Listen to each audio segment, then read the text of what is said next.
Welcome to the Beauty Business Strategies Podcast, where we give salon, spa, and med spa owners quick tips to make more money, inspire your team, and create world-class client experiences. All right. Hello, everyone. And again, welcome back to the Beauty Business Strategies Podcast. Happy to be with you guys again. Really excited for today. We've got an awesome guest. And again, be very familiar to many of us out there in the beauty world. And that joining us today is Carol Augusto. Carol, how are you? I'm great. Thanks for having me on, Michael. Yes. Oh, man, my pleasure. My pleasure. So, before we get into it, again, I like to have everyone, just because, you just never want to assume the who knows what about who and things like that. So like I do with every guest, is I just ask them, just give a brief introduction of themselves, again, who you are, what you do, where you're from, that kind of a scenario. So Carol, give us a quick hit on Carol. Okay. Well, I am executive producer of Serious Business, which means Deborah Neal Baker gives me her dream and then I build it. So I've always said, I'm Deborah's rainmaker. Love it. Love it.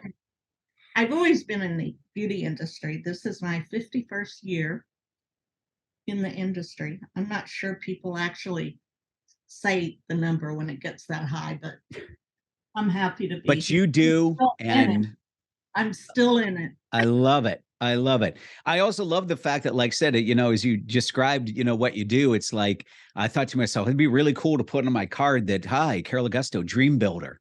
You know what I mean? I build other people's dreams. I love that. That'd be a really cool card to have. Maybe I'll change mine. Yeah, absolutely. Absolutely.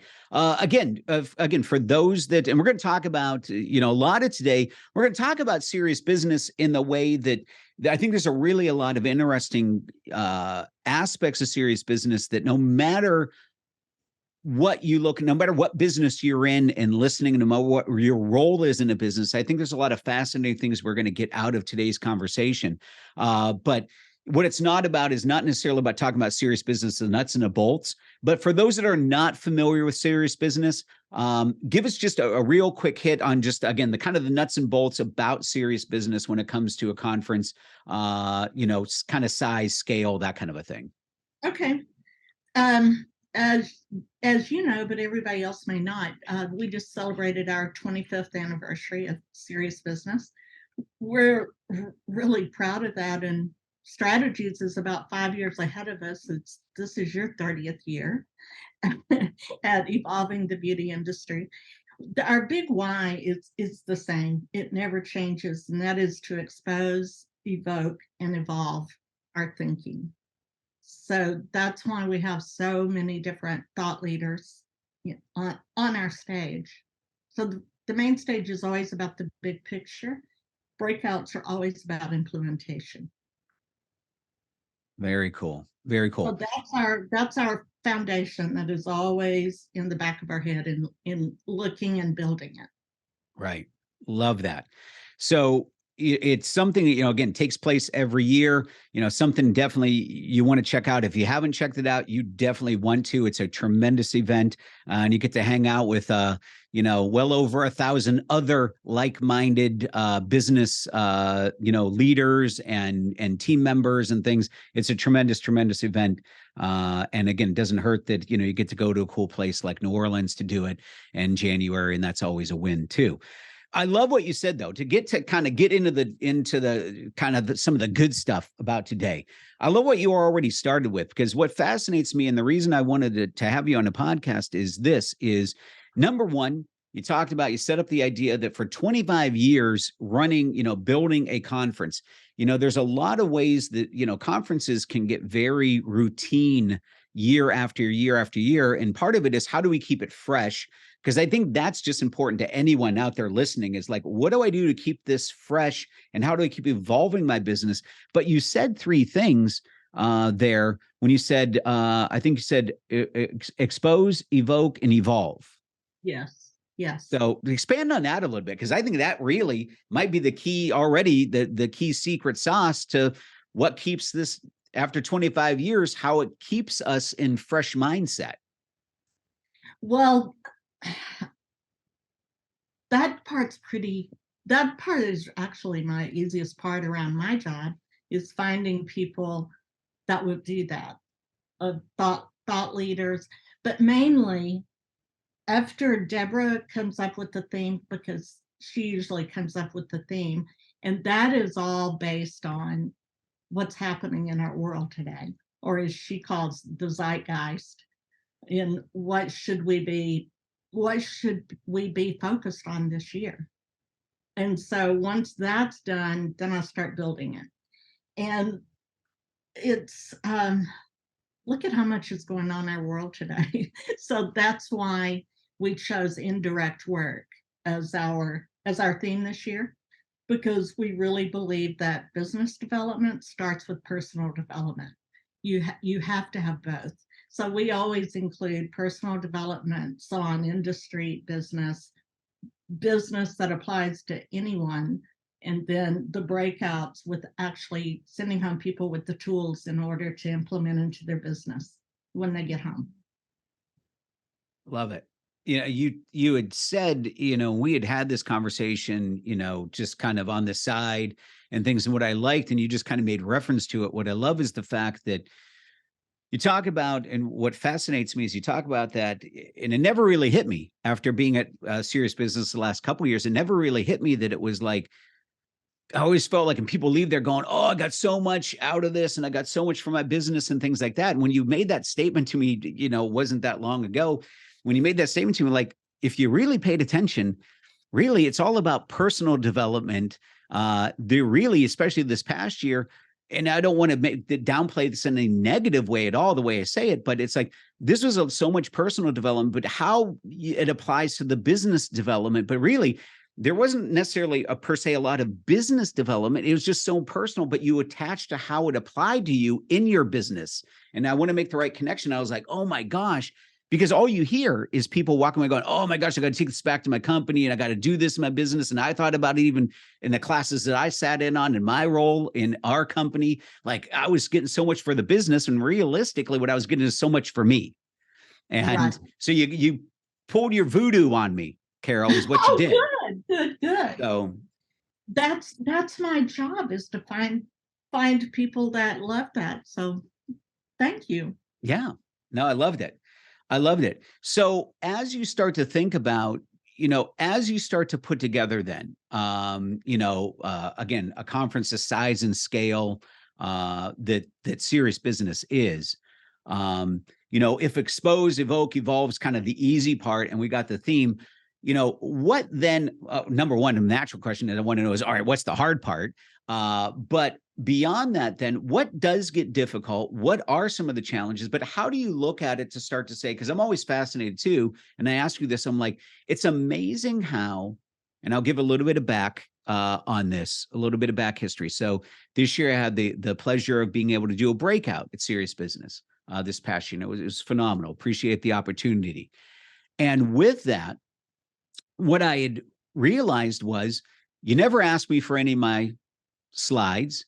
We didn't really talk a whole lot of at length about exactly what I was going to be talking about. I mean, enough to get some ballpark, but it wasn't like in depth. Like, I didn't have to submit my script or everything like that. Well, like a lot of business conferences I attend, they need my slides ahead of time. They need this ahead of time. They needed that. And I sat there in amazement watching how I kept going, oh my gosh, I'm going to expand on that. Oh my gosh, I'm going to talk about that. Oh my gosh, it only adds to where I knew I was going to be. And I found that really amazing to go, like, how'd you put that all together without really I don't know. I'm interested to know how your brain works around things like that. Well, it's some of it's general, some of it's case by case. I happen to know that you speak a lot, and I've seen you speak. And this goes for all the speakers, but I hire you because I love your message. So the last thing I want to do is to try to put words in your mouth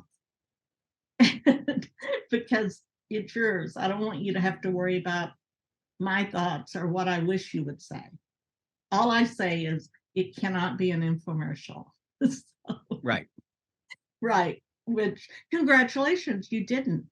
But for some, this was their first time. So we did have calls and go over their PowerPoints and that sort of thing, because some were new, but it always goes. I do so much vetting before I even reach out to talk to someone about being invited. Like, I already know exactly what you do. I already know what your philosophy is on business, all of those sort of things before I ever even reach out. Love it. I get to thinking about, trying to take what you're sharing, and I'm thinking in my brain about it and how, this translates to even, again, someone that's listening.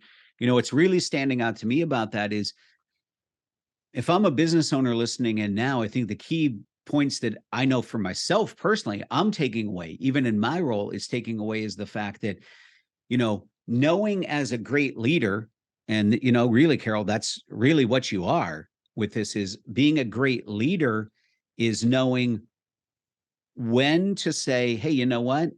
As a great leader, I know when to be able, and I can give freedoms where freedoms are warranted for people to be their best, but also know where I need to be able to be that leader that needs to go, okay, hey, how can I help you get to that good point? It's not necessarily, it's being able to say, I don't need to micromanage everything, trusting the people that are a part of the team. And again, every serious business is a whole different team, which would drive me, that'd be just craziness, right? But that you do that well, so good. But that's the part you love, right? I do. But it's managing that team. Everybody. But again, no one's strengths, right? No one's strengths. Yeah. So awesome. Yeah. Awesome. You say you love that part. Why do you love that part? So what makes you, because again, watching this, if you're, we're doing this over a Zoom platform, so I can see, Carol and I can see one another. But if you're listening from a podcast standpoint, what I would say is, when, I mentioned the fact that, every year is a different team, and her face lit up and like, I love that part. What makes your face light up and that you love? What about that part do you love? Well, I love talking to all of these different speakers and educating them on who the audience is, so that they're somewhat customized. But most people have actors or rock stars. That's what does it for them. For me, it's speakers and authors. So I read books like a maniac if someone is on my radar before I ever even book them. And a couple of years ago, I totally missed on one of them.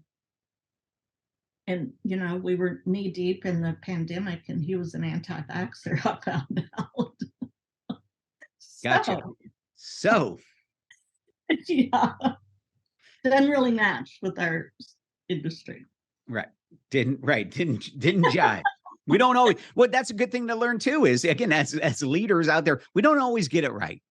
Sometimes you're going to have a miss and you go, all right, that's cool. No big deal. How did I not see that in all of the podcasts I listened to and the books? Right.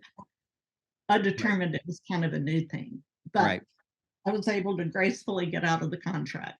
Right. Well, that's interesting as we think about it. Again, applying the lessons that we're hearing here is, again, I do my research.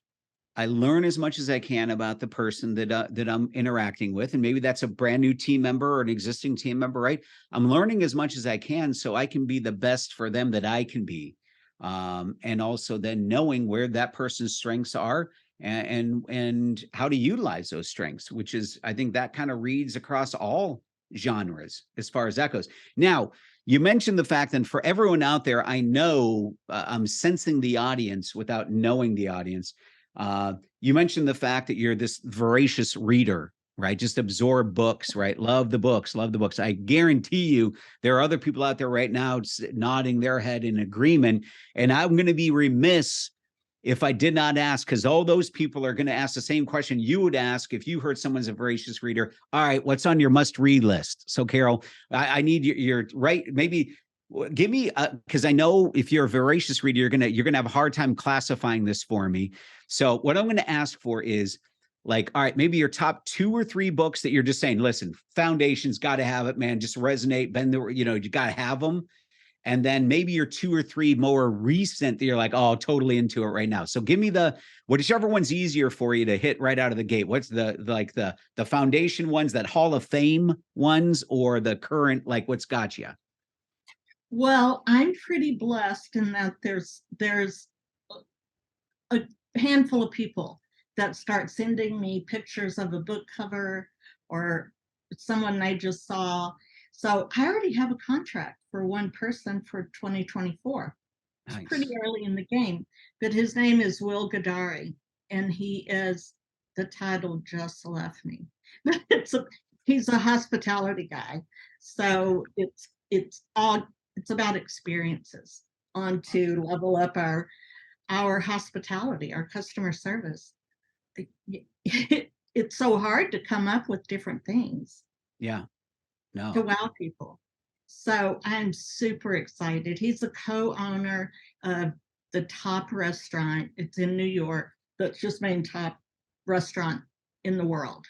Wow. Awesome. Yeah. Awesome. Very cool. So that's a current, one that you're into, author, read, and got to check it out. What other ones recently have been like something that's like, man, these are great books, you got to check them out? Right. I would have to, Chris Murphy just sent me an amazing one, and I can't think. I should have looked those up before we talked. That's all right. We didn't know. I didn't know I was going to ask the question. So this is how unscripted these things are. It's like, what question leads to what question, right? So it's fine. Right. So I ordered the book. So that's my next book to read, to see how it all works. I know it's all about generations in a different way. It's not like separating us into categories. That drives me crazy. That, you have to separate and learn each. This is more about flattening out. Okay. Getting rid of the walls, which we have to do because ageism is a thing. Gotcha. So what's 1 or 2 books that you're like, man, if you have not read these, you got to check them out. Like you like your favorites, like that just keep with you, that are like, you got to have it on the library. Got any that hit you?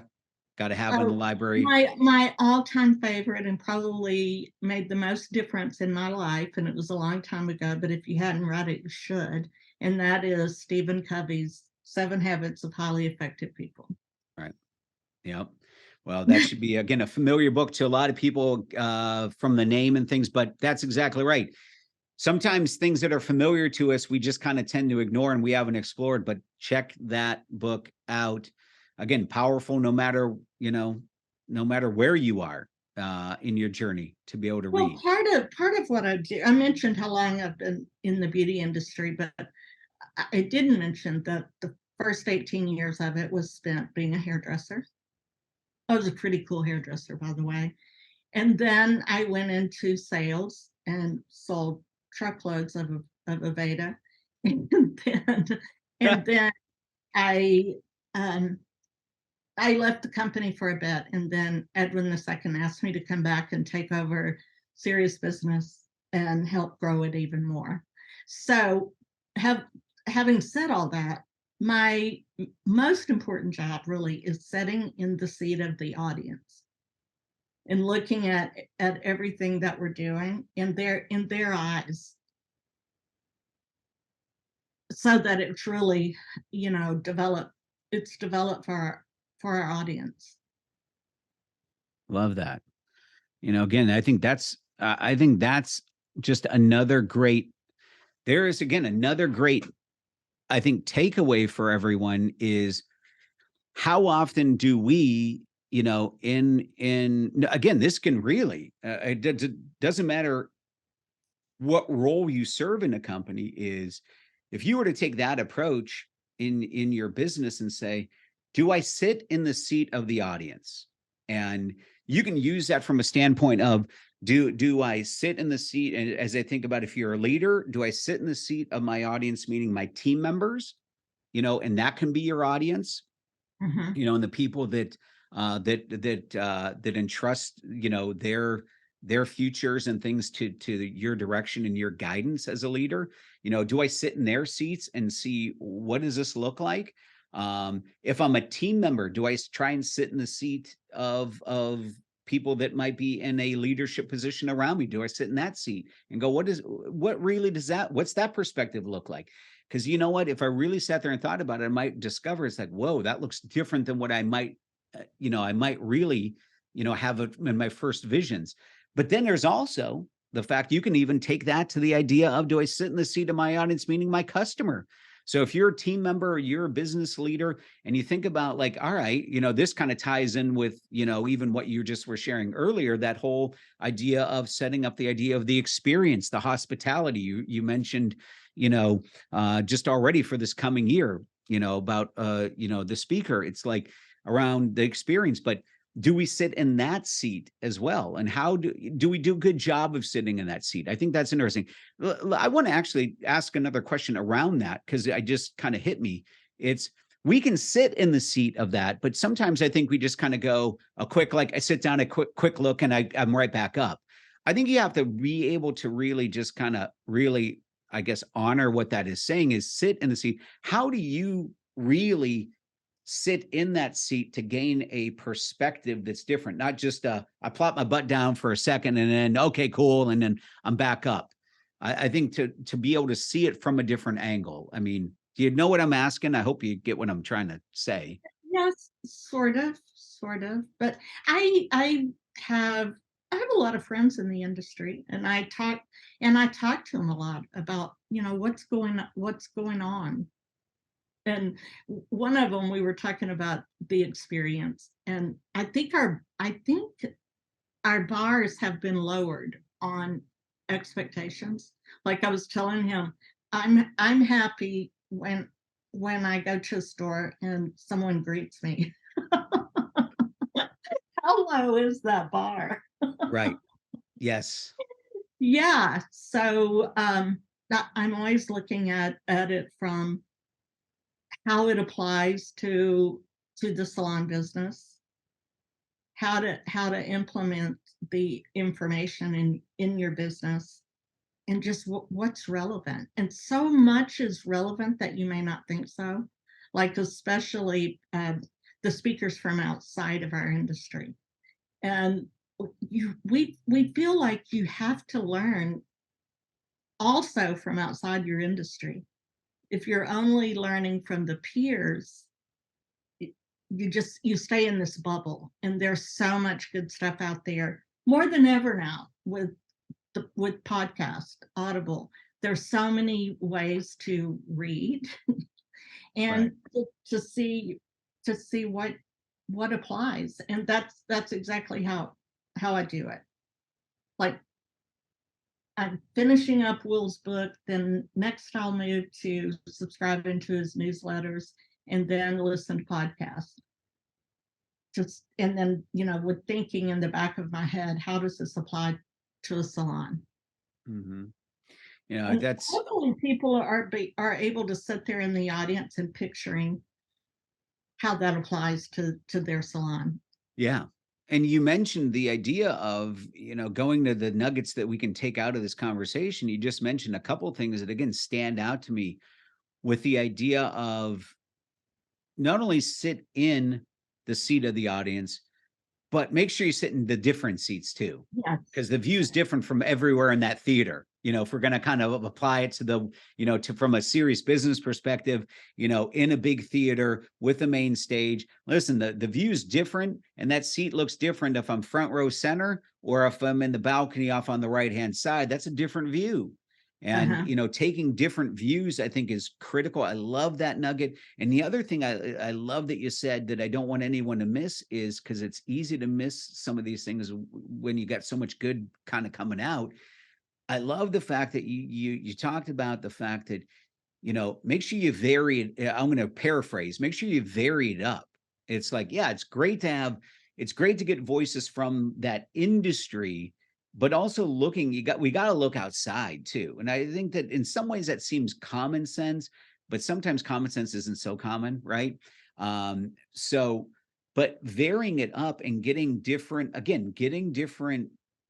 influences, getting different points of view, getting different perspectives from different people in different industries, because that also, I think, is critically important for us to be able, again, to see from that different seat, from that different point of view, something in a different way, different angle that we take on it. So I think that's awesome. Cool. This is good stuff. This is good stuff. What, so I don't know that I'm not sure that I feel like I got it answered directly. I guess we didn't explore it in the most direct way. I guess I alluded to it, that I'd love to find out what your favorite thing is, about doing it. Again, I did say, especially the eyes lit up. What else do you just love about, when it comes to putting serious business together, and the approach to it and the thinking behind it? What else just is like, man, I love this aspect of my job and my this dream building. I love this aspect of my dream building, because that's your job, build dreams, which is, again, kind of the coolest job ever. So what other things do you love about that job? I love the connections with the people, with the speakers, and making sure that everybody is all aligned. They all know the purpose, and then getting to meet them, because so many I never met before until they get there. But Deborah and I feel like it's the most important thing that we do prior, and that is the keynote speakers call to connect. And of course, we used to do the old-fashioned conference call. Now we actually get to see them and their energy and their facial expressions and all of that sort of thing. So Right. that is really one of my very favorite parts, are those speaker connection calls. Cool. And yeah, it is, because so many are not educated on our industry at all. And some are. Right. Like this guy that I've been pursuing for 3 years now. I I went to a workshop. I like how you describe stalking as pursuing. It sounds so much more professional to pursue someone instead of stalking someone. But anyway, you were saying, Carol, you were Because saying, you've never seen me stalk. is it look completely different? Because now you're freaking me out. That's all I'm telling you. Now you're freaking me out. Well, I went to 3 conferences in 3 different cities to stalk Simon Sinek, and I didn't get him.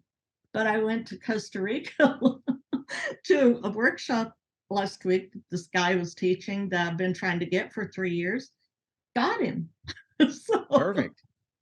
And so, with that, I think what's interesting, and I want to go just to make sure there's no kind of question. You mentioned the fact some people that don't know our industry at all, again, remembering that obviously serious business is geared toward the beauty industry.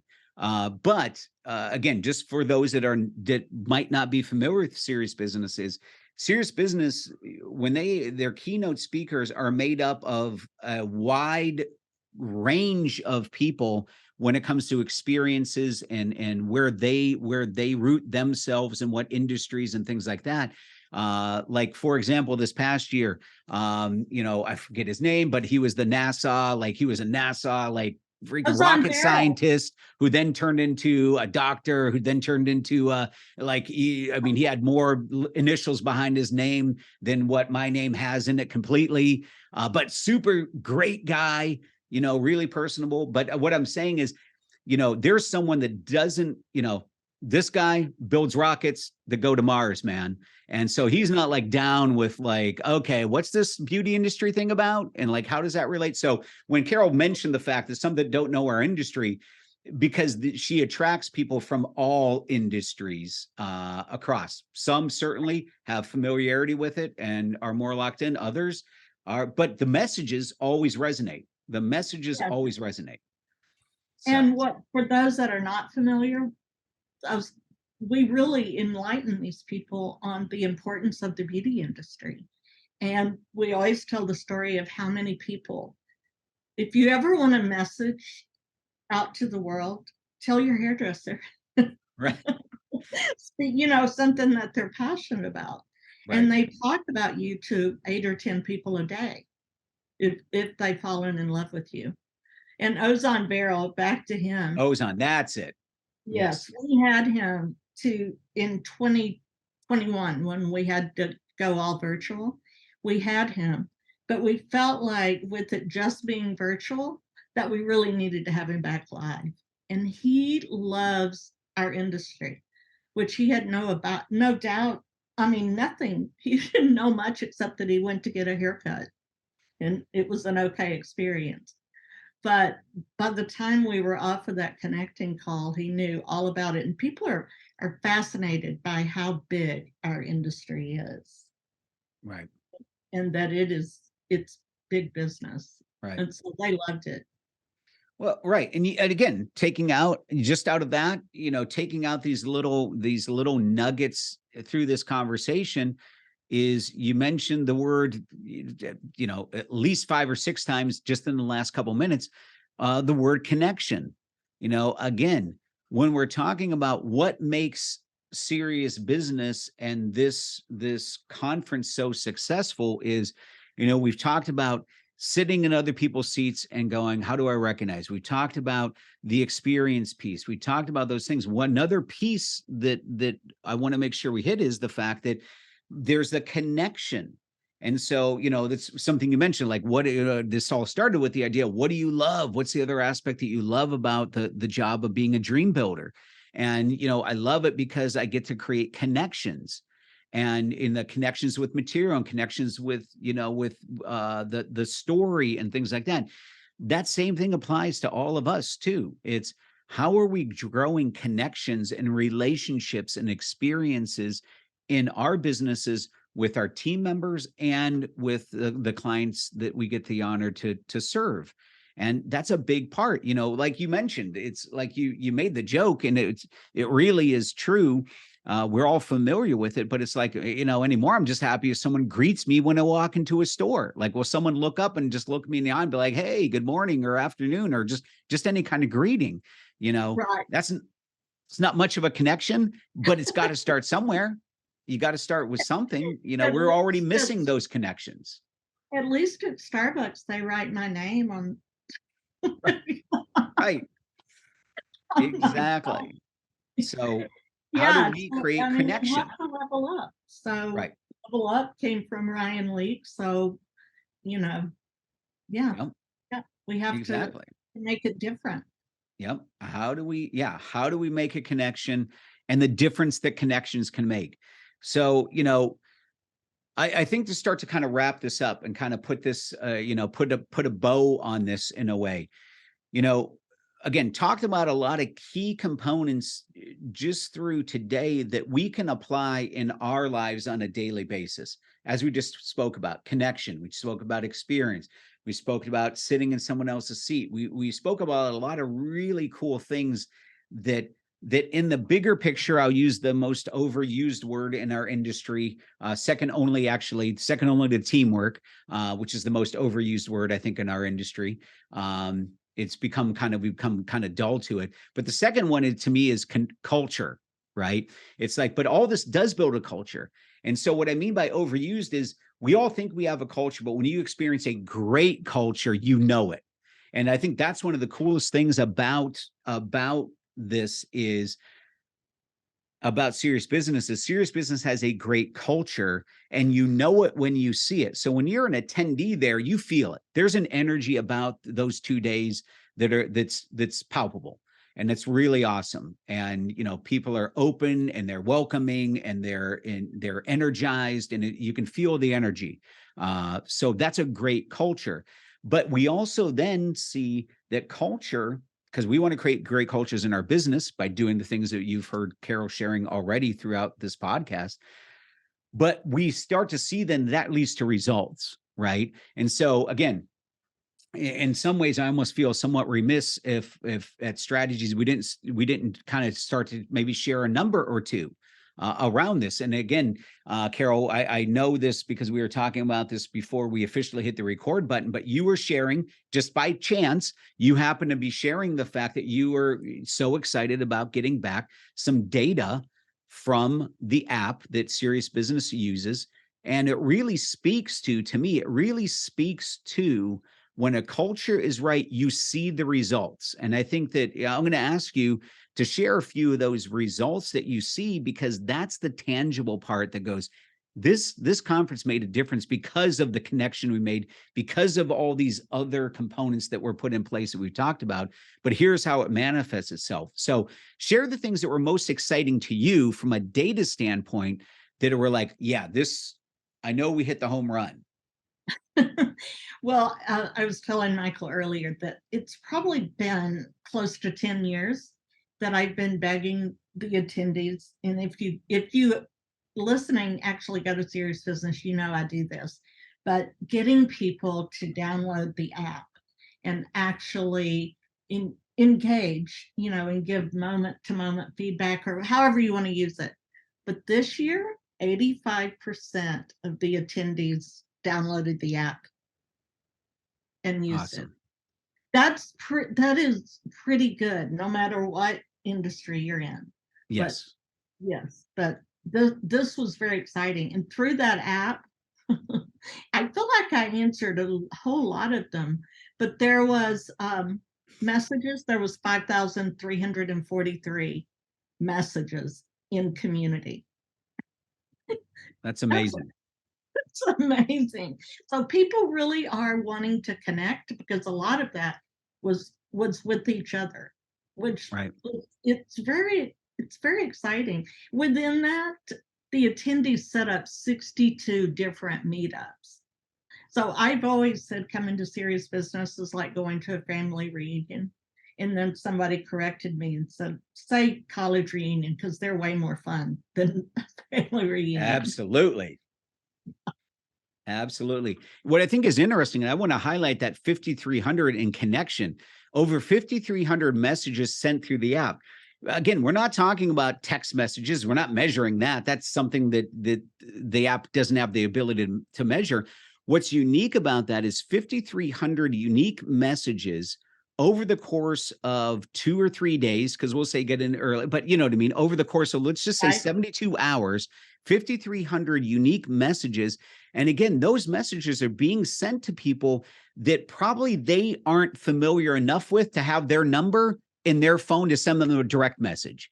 That's amazing connection and amazing community happening right out of that. And again, as a result, and also then, as you said, 62 meetups scheduled through the app, just saying, hey, listen, I want to connect with somebody that I met, that I'm interested in, that I want to talk with more, that, had something with. That's an awesome, awesome thing. Yes, it is. And just to clarify, those were all meetups set up by the attendees. That right. was, us. They're not scheduled meetups. They're not pre-staged meetups. These are like just organic, set up by attendees. Yes. Love it. Love it. That's great. And if anyone attended and you still have the app, there's 892 photos uploaded. So take a look. You may be in one of them. There you go. Right. Yeah. So that level of, let's put it this way. Here's the word I'm going to use that brings it together that we can, again, I'm always looking for how do we take this? What's the message that we want to take home in our own companies? When the culture is right, you get engagement. And those numbers just prove the fact that the engagement was created because messages were clear, relationships were built, experiences were had, connections were made. That leads to really strong cultures. And as a result, then you get engagement. And really, in the end, isn't that what we all want for our companies? We want to create stronger levels of engagement in ways that grow our companies, just from a pure physical standpoint, sales standpoint, engaging that way, but also engaging in our relationships that we have with our team members and growing that level of engagement as well. So important. So again, get these things right that we kind of talked about through the day, and suddenly you get something that gets that engagement piece, which is why for 25 years, serious business has been something that's a must do for our industry, because it creates that culture that people say, I want to be a part of that. This is something I don't want to miss out on. So, with that in mind, thank you, Carol, for Thank you, Michael. being a dream builder. As far as that goes, thank you for the hard work that you put in. Any final words as we wrap up? Anything, last nugget you might want to share? I'm grateful for you having me on, and for the people that are on here that attended. Thank you so much for being a part of it. You're exactly who we do it for. And had this conversation with Michael reminded me a lot of things. I do a lot, huh? Yeah, a lot of really cool, awesome things. I love it. Awesome. Yeah. Awesome. It's the greatest industry. I mean, it is. It's a great industry. Great industry. All right. With that being said, again, one last thank you. Thank you, Carol, for joining us. Thanks for taking the time out of your day. And to all of you listening, thank you for doing so. Thanks for listening. Thanks for being a fan. As you know, we will do this again. Look forward to talking with you on our next podcast. So until then, everyone have a great day. Thanks again for listening to the Beauty Business Strategies podcast. If you like this episode, be sure to hit follow, and please share the episode link with anyone who you think could benefit from today's content. To learn more about how strategies can help create more fun, profit, and growth potential for you, your company, and your team, we invite you to schedule a free 60-minute strategy session by clicking the direct link in the description of this episode. There you'll also find links to our wide array of coaching, seminar, and learning opportunities, all of which can be found at strategies.com.